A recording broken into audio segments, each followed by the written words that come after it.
جبران خلیل جبران خیلی زیبا میگفت: ساکنان قلبت را با دقت انتخاب کن، هیچ کس به غیر از توبه‌های سکونتشان را نخواهد پرداخت. هر روز فرصت است تا خودت را بسازی و به آینده بهتر فکر کنی. کارهای بزرگ را زودتر انجام بده. روی نظم حساب کن و همیشه برنامه داشته باش. این رمز موفقیت است. توجه داشته باش که زمان برگشت ناپذیر است. انسان موفق کسی نیست که هرگز زمین نمیخورد، بلکه کسی است که هر بار بلند میشود و از جای زخمش درس میگیرد. شکست پایان راه نیست، فقط یک پیچ در مسیر است. سخت‌ترین لحظات زندگی معمولاً قبل از بزرگترین تحولاتت میآید. تسلیم نشو. قوی تر از دیروز باش. سحرخیز باش تا کامروا شوی.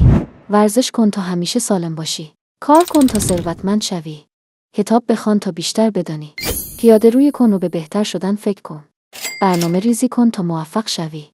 اگر من جای تو بودم این پیج را فالو می‌کردم.